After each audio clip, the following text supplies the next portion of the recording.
കൂട്ടുകാർക്ക് നല്ലൊരു ശുഭരാത്രി നേർന്നുകൊണ്ട് നമുക്ക് നേരെ സേതുവിന്റെ പല്ലവിയുടെ നാളത്തെ നല്ലൊരു പ്രൊമോ വിശേഷം കേട്ടാലോ. അതിനു മുമ്പായിട്ട് ആദ്യമായി കാണുന്നവരുണ്ടെങ്കിൽ ചാനൽ ഇഷ്ടപ്പെട്ട ഒന്ന് സബ്സ്ക്രൈബ് ചെയ്യാൻ മറക്കരുത്. വീഡിയോ ഇഷ്ടപ്പെടുവാണെങ്കിൽ ലൈക്ക് തരാനും മറക്കരുത് കേട്ടോ. അപ്പൊ നിങ്ങൾ ഓർക്കുമായിരിക്കും എന്നും വന്നിട്ട് ഈ സബ്സ്ക്രൈബ് ലൈക്ക് അങ്ങനെയൊക്കെ പറയുന്നത് എന്തിനാന്നല്ലേ. അപ്പൊ ചിലപ്പോൾ ആദ്യമായിട്ട് കാണുന്നവരുണ്ടായിരിക്കും കേട്ടോ, അതുകൊണ്ട് പറയുന്ന. അപ്പൊ എല്ലാ ദിവസവും കാണുന്നവർക്ക് ഒരു ബുദ്ധിമുട്ടായിട്ട് തോന്നരുത് കേട്ടോ. അപ്പൊ നമുക്ക് നേരെ നമ്മുടെ വിശേഷത്തിലേക്ക് അങ്ങോട്ട് പോയാലോ. അങ്ങനെ ഇന്നത്തെ വിശേഷത്തിലൊക്കെ നമ്മൾ കണ്ടു അവസാനം ശ്രീഹരി അങ്ങനെ തൻ്റെ ഫുഡ് കഴിക്കില്ലെന്നുള്ള ആ ശബ്ദമൊക്കെ അങ്ങോട്ട് മാറ്റുകയാണ്. പിന്നീട് പല്ലവി സേതുവും കൂടെ ചേർന്ന് ശ്രീഹരി നിർബന്ധപൂർവ്വം ഫുഡ് കഴിപ്പിക്കുകയാണ്.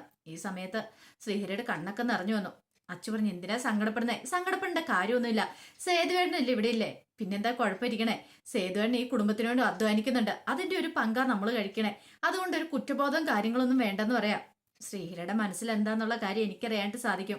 ഒരു പക്ഷേങ്കിൽ ഒരു ജോലിയും ചെയ്യാതെ ഇവിടെ ഇരുന്ന് കഴിക്കുവാന്നൊരു ചിന്തയല്ലേ. എന്തിനാ അങ്ങനെ ചിന്തിക്കണേ? നമ്മൾ ഈ കുടുംബത്തിലെ അംഗമല്ലേ, ഈ പൊന്നുമടത്തിലെ മാധവമേനന്റെ മോളാ ഞാൻ. ആ മോളുടെ ഭർത്താവ് ശ്രീഹരി. ആ ഒരു ചിന്ത ഓർമ്മ എപ്പോഴും ഉണ്ടായ നല്ലതെന്ന് പറയാം. എന്നാലും എനിക്കിതൊന്നും ചിന്തിക്കാൻ പോലും പറ്റുന്നില്ല.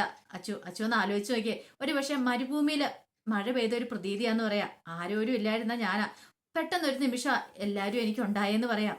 ഇത് കേട്ടപ്പം അച്ചു പറഞ്ഞു, അതെങ്ങനെയാ, നമ്മൾ ചിലപ്പോൾ പ്രതീക്ഷിക്കാത്ത സംഭവങ്ങളൊക്കെ ആയിരിക്കും നമ്മുടെ ജീവിതത്തിൽ സംഭവിക്കുന്നത്. എപ്പോഴാ നമ്മുടെ ജീവിതം മാറി മറയുന്നതെന്ന് നമുക്ക് പറയാൻ പറ്റില്ല. ഇത് കേട്ടപ്പോൾ ശ്രീഹരി പറഞ്ഞു, ഞാൻ ഇങ്ങനെയൊന്നും പ്രതീക്ഷിച്ചില്ല. അച്ചു ഒരു പക്ഷെ എന്നോട് അന്ന് ഇഷ്ടമാന്ന് പറഞ്ഞപ്പോൾ പോലും എൻ്റെ മനസ്സിൽ ഇങ്ങനെയുള്ള ചിന്തകളൊന്നും ഇല്ലായിരുന്നു. എനിക്ക് ഇഷ്ടമുണ്ടായിരുന്നു, പക്ഷെ അത് പ്രകടിപ്പിക്കാൻ പറ്റില്ലായിരുന്നു. ഞാൻ എവിടെ കിടക്കുന്നു, അച്ചു എവിടെ കിടക്കുന്നു, രണ്ടുപേരുടെ നില നോക്കണ്ടായിരുന്നു. അതുകൊണ്ട് മാത്രം ഞാൻ അച്ചുവിനെ ഇഷ്ടമില്ല എന്ന് പറഞ്ഞേ. പക്ഷെ അത് ഇഷ്ടമില്ലായി അല്ലെന്ന് പറയണം. അച്ചുവിന് അറിയാം ശ്രീഹരി തന്നെ എത്രമാത്രം സ്നേഹിക്കുന്നുണ്ട്. പക്ഷെ ശ്രീഹരിയുടെ ഉള്ളിന്റെ ഉള്ളിൽ ആ ഒരു ചിന്തയുണ്ട്, താൻ ആരോരും ഇല്ലാത്ത അച്ചു ഒത്തിരി വലിയ സൗഭാഗ്യങ്ങളിൽ വളർന്ന കുട്ടിയാ, തനിക്ക് അവളെ നോക്കാൻ പറ്റുമോ എന്നൊരു ചിന്തയുള്ളതുകൊണ്ടാണ് ശ്രീഹരിക്ക് അച്ഛനെ സ്നേഹിക്കാൻ പറ്റാത്തതെന്ന് ഉള്ളൊരു കാര്യം. അത് അച്ഛന് നന്നായിട്ട് മനസ്സിലാകാൻ ചെയ്യുന്നുണ്ട്. പിന്നീട് അച്ചു പറഞ്ഞു, ആ കാര്യമൊന്നും ഓർത്ത് വിഷമിക്കണ്ട, ശ്രീഹരിക്ക് ഇനി അധികം വൈകാതെ തന്നെ ഭേദമാകുന്ന സമയത്ത് എന്തെങ്കിലും ഒരു ജോലി ചെയ്താൽ നമുക്ക് വീട്ടിലേക്കുള്ള പൈസ കൊടുക്കാം. അതുവരെ ഇവിടെ ഒരു കുഴപ്പമില്ലാതെ കഴിയാം. ഒന്നുമില്ലേലും പൊന്നുമടത്തിലെ മാധവമേനന്റെ മരുമോനല്ലേ ശ്രീഹരി. അപ്പൊ ശ്രീഹരി ഇങ്ങനെ വിഷമിച്ചാൽ എങ്ങനെ ശരിയാവണേ എന്നൊക്കെ പറഞ്ഞ് ശ്രീഹരിനെ ഒന്നുകൂടെ ഒന്ന് ബോൾഡാക്കി മാറ്റുന്നുണ്ട്. ഈ സമയം പാറു വീട്ടിലേക്ക് വരുവാണ്. പാറു വീട്ടിലേക്ക് വരുമ്പോഴത്തേനും പാറുവിന്റെ കയ്യിൽ ഒരു കവറും കൂടെ ഉണ്ടായിരുന്നു. അത് അവന്റെ വിശ്വത്തിന്റെ ഒരു ഷർട്ടായിരുന്നു, മുഷിഞ്ഞ ഷർട്ട് ഉണ്ടായിരുന്നു. അപ്പൊ ലോഡ്ജിൽ നിന്ന് വെക്കേറ്റ് ചെയ്യുന്ന സമയത്ത് ആ കൂടെ പാറു ഉണ്ടായിരുന്നു. അപ്പൊ ആ ഷർട്ടൊക്കെ മാറുന്ന സമയത്ത് ആ ഷർട്ട് കൈ പിടിച്ചു. അപ്പം അത് ബൈക്കിന് കയറി വന്ന സമയത്ത് അത് പാറുവിന്റെ കയ്യിലായി പോയതാ. അത് ഇറങ്ങി കഴിഞ്ഞപ്പോഴത്തേന് പാറു അത് പിടിച്ചോണ്ടും കൂടെ വന്നു, കൊടുക്കാനായിട്ട് മറന്നുപോയി. അങ്ങനെ പാറു വീട്ടിലേക്ക് കയറി വരിക. വീട്ടിലേക്ക് കയറി വരുമ്പോഴത്തേനും ശോഭയൊക്കെ അവിടെ ഉണ്ട്. ശോഭ പെട്ടെന്ന് ചോദിച്ചു, എന്താടി നിന്റെ കയ്യിലൊരു കവർന്ന് ചോദിക്കുകയാണ്. ഒരു നിമിഷം പാറുവിന് എന്ത് ചെയ്യണമെന്ന് അറിയത്തില്ല. പെട്ടെന്ന് മറുപടി പറയാൻ കഴിഞ്ഞില്ല. അല്ല, അത് പിന്നെ ഡ്രസ്സാന്ന് പറയണം. ഡ്രസ്സോ? എന്താ ഡ്രസ്സ് കാണിച്ചേ, ഞങ്ങളറിയാതെ ഡ്രസ്സൊക്കെ എടുക്കാൻ തുടങ്ങിയെന്ന് ചോദിക്കാം. അല്ലമ്മേ, അത് പിന്നെ ഇങ്ങോട്ട് താടിയെന്ന് പറയാണ് കവറ് എന്ന് പറയാം. അപ്പത്തേനും മുകുന്ദ മാഷൂടെ അങ്ങോട്ട് വന്നു. അപ്പൊ ആ കവർ അങ്ങോട്ട് മേടിച്ചു. കവർ എടുത്തു പോയി കഴിഞ്ഞപ്പോഴത്തേനും ഒരു ഷർട്ട്. ഇതെന്താടി, ഇത് ആരുടെ ഷർട്ടാ? ഇത് നിന്റെ അച്ഛന്റെ ഷർട്ടൊന്നും അല്ലോ, നിനക്ക് എവിടെ നിന്ന് ഷർട്ട് കിട്ടിയെന്ന് ചോദിക്കുക. നോക്കിക്കഴിഞ്ഞപ്പോഴത്തേനും മുഷിഞ്ഞ ഷർട്ട്, സ്മെല്ലുണ്ട്. സത്യം പറയടി, ഇത് ആരും ഉപയോഗിച്ചാന്ന് ചോദിക്കുകയാണ്. ഇത് കേട്ടപ്പോ പാറുവിന് പെട്ടെന്ന് ഒരു വിമിഷ്ടം. മറുപടി എന്ത് പറയണമെന്ന് നടത്തില്ല. മുകുന്ദ മാഷ് ഇങ്ങനെ ദേഷ്യപ്പെട്ട് നോക്കുക. സത്യം പറഞ്ഞു, അല്ല ഇന്ന് നിന്റെ ശരിയാക്കും. ഇത് എവിടെ നിന്നാടി ഇത്? നീ ഇതെന്താടി വല്ലവന്റെ വിഴുപ്പ് ചുമന്നോട് നടക്കണേ എന്നൊക്കെ ചോദിക്കുകയാണ്. പെട്ടെന്ന് ശോഭ പറഞ്ഞു, ആരുടെയാ, ഏതവന്റെ അടിയെന്നൊക്കെ ചോദിക്കുക. അവസാനം പറഞ്ഞു, കിടന്നലറണ്ട, ഇത് ആരുടെയാന്ന് ഞാൻ പറയാന്ന് പറയാ. ആരുടെയാ? വിശ്വത്തിന്റെ ആന്ന് പറയാണ്. ഇത് കേട്ട അവർക്കൊരു ഞെട്ടലുണ്ടായി. ഈ മുഷിഞ്ഞ ഷർട്ടൊക്കെയോ? നീ എന്തിനാടി അവന്റെ ഷർട്ടുമായിട്ട് ഇങ്ങോട്ട് വന്നേ? ഓഹോ, അപ്പൊ അത്രത്തോളം എത്ര കാര്യങ്ങളൊക്കെ. അപ്പൊ ഞങ്ങൾ എന്തിനാടി? അപ്പൊ ഞങ്ങളെല്ലാം പറ്റിച്ചോണ്ടിരിക്കുവായിരുന്നു നീല്ലേ? അവന്റെ ചേട്ടൻ വന്ന് ഇവിടെ വന്ന് വെല്ലുവിളിച്ചിട്ട് പോയി, നിന്റെ അവന്റെയും കൂടെ കല്യാണം, നിങ്ങളുടെ രണ്ടും പ്രണയത്തിലാന്ന്. എന്നിട്ട് പോലും നിന്നെ ഞങ്ങള് അവിശ്വസിച്ചില്ല. നിന്നോട് ഒരിറ്റ് സ്നേഹം ഉണ്ടായിരുന്നു, പക്ഷെ ഇപ്പോഴില്ലടി, ഇപ്പൊ എല്ലാ സ്നേഹവും പോയടി. നിന്റെ ഒരു ഷർട്ട് എന്ന് പറഞ്ഞാൽ ആ ഷർട്ട് എടുത്തോണ്ട് വന്നിട്ട് ആ പുറത്തേക്ക് കൊണ്ടിട്ട് ലാമ്പ് എടുത്തോണ്ട് ഷർട്ടും കൂടെ കത്തിക്കുക. അമ്മ വേണ്ടാന്നൊക്കെ പറഞ്ഞോണ്ട് പാറ തടഞ്ഞു, പക്ഷെ സമ്മതിച്ചില്ല. ആ ഷർട്ട് അങ്ങോട്ട് കത്തിക്കുക. നാണം ഉണ്ടോടി, അവന്റെ ഷർട്ടും പൊക്കി പിടിച്ചോണ്ട് അവള് വന്നിരിക്കുന്നു. നീ എന്താ അവന്റെ ഭാര്യയാണെന്ന് ചോദിക്കുകയാണ്. അത് പിന്നെ അത് മേടിക്കാൻ മറന്നുപോയതാ. അപ്പം നീ എന്നും അവനെ കാണുന്നുണ്ടല്ലേ, നിങ്ങൾ തമ്മിൽ സംസാരിക്കുന്നുണ്ടല്ലേ, ഞാനൊക്കെ പറഞ്ഞ് വെറുതെ വെള്ളത്തിൽ വരയ്ക്കുന്ന വര പോലെ ആയിപ്പോയല്ലേ എന്ന് ചോദിക്കുക. മുകുന്ദ മാഷ് പറഞ്ഞു, എന്നാലും മോളെ ഇത്രയ്ക്കൊന്നും നിന്നിരുന്ന് ഞാൻ പ്രതീക്ഷയില്ല കേട്ടോ. നീ ഇത്രയ്ക്ക് വളരെ താന്ന രീതിയിൽ ചിന്തിക്കുന്നു പ്രവർത്തിക്കുന്നു. നിനക്ക് എങ്ങനെ തോന്നി ഇങ്ങനെ ചെയ്യാനായിട്ട്?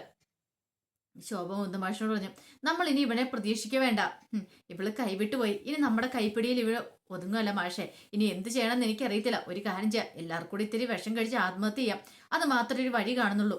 ഒരു കാര്യം ഞാൻ പറഞ്ഞേക്കാം, എങ്ങാനും അവന്റെ കൂടെ ഇറങ്ങിപ്പോവാനോ അവന്റെ കൂടെ ജീവിക്കാനാ നിന്റെ ഇഷ്ടമെങ്കിൽ അതൊരിക്കലും നടക്കാൻ പോകുന്നില്ലെന്ന് പറയണം. ആ സമയം പാറുവിന്റെ കണ്ണ് രണ്ടും നിറഞ്ഞു വന്നു. പാറു അവിടെ നിന്ന് കരയുവാണ്. കരയാനല്ലാതെ പാറുവിന് വേറൊന്നും പറ്റില്ല. കാരണം ആ സമയത്ത് മാഷിനോടോ അല്ലെങ്കിൽ ശോഭയോട് എന്തെങ്കിലും പറഞ്ഞിട്ട് പ്രയോജനം ഉണ്ടെന്ന് തോന്നില്ല. അവര് താൻ പറയുന്നൊന്നും കേൾക്കാനായിട്ട് കൂട്ടാക്കത്തില്ലെന്ന് മനസ്സിലായി. എന്ത് ചെയ്യണമെന്ന് അറിയില്ലാതെ പാറു മുറിയിലേക്ക് കയറി പോവാണ്. ആ സമയം ശോഭയ്ക്ക് ഭയങ്കര സങ്കടമായിപ്പോയി. ശോഭ നേരെ പല്ലവിനെ വിളിക്കുവാണ്. പല്ലവിനെ വിളിച്ചിട്ട് ഈ കാര്യങ്ങളൊക്കെ പറയാം. ഇത് കേട്ട് കഴിഞ്ഞപ്പോഴത്തേനും പല്ലവി പറഞ്ഞു, അല്ല അമ്മ എന്താ അവളോടൊന്നും ചോദിച്ചില്ലെന്നിക്ക്? ഞാൻ ചോദിച്ചു മോളെ, എനിക്കറിയില്ല എന്താന്ന്.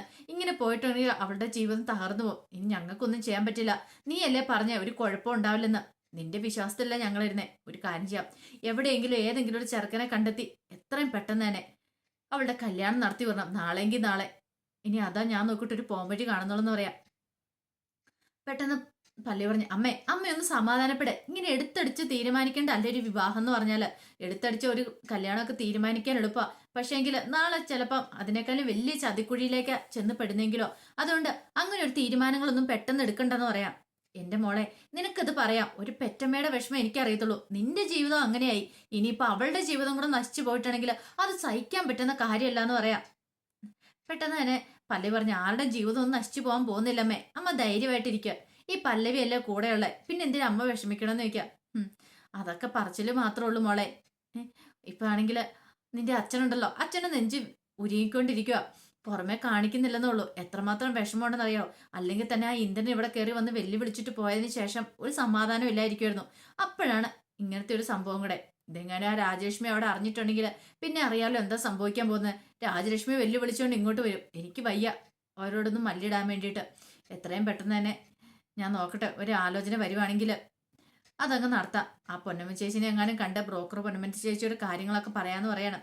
പല്ലവി പറഞ്ഞ്, അമ്മ കിടന്ന് ധൃതി വെക്കല്ലേ, ഞാൻ അവളോടൊന്ന് സംസാരിക്കട്ടെ എന്ന് പറയണം.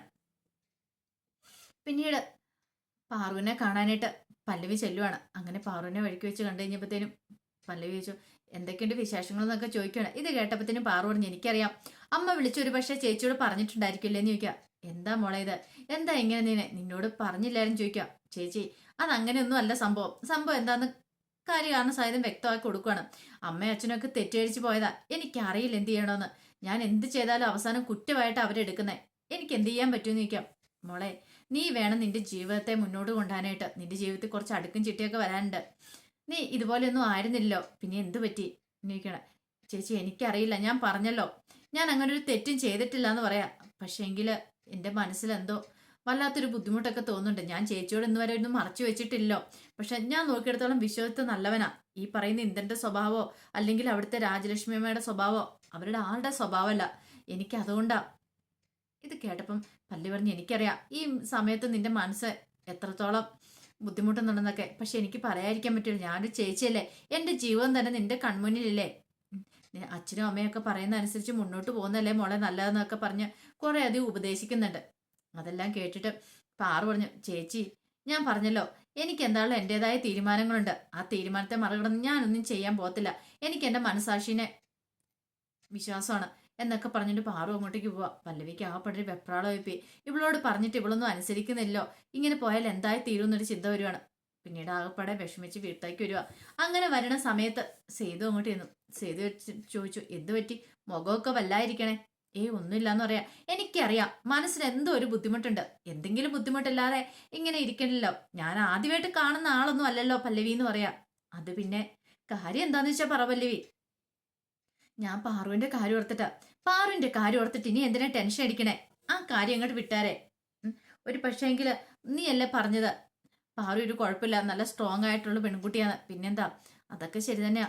പക്ഷെ അവളുടെ മനസ്സിന് ഇപ്പൊ ഒരു ചാഞ്ചാട്ടം ഉണ്ടോന്നൊരു ഒരു സംശയമുണ്ട് സേതുവേട്ടാന്ന് പറയണം. അതെന്താ അങ്ങനെ തോന്നാനായിട്ട് കാരണം?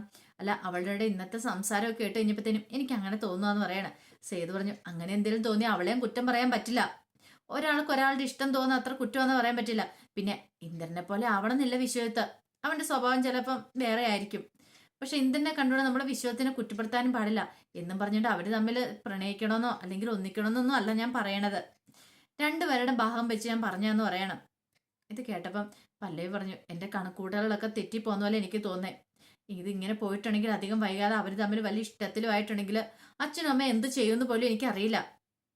അങ്ങനെ ഇഷ്ടത്തിലായിട്ടുണ്ടെങ്കിൽ ആ വീട്ടിൽ നിന്ന് അവൻ ഇറങ്ങേണ്ടി വരും. ആ വീട്ടിലേക്ക് ഒരു കാരണവശാലും പാറുവിനെ കൂട്ടിക്കൊണ്ടു പോകാൻ പോലും പറ്റില്ല.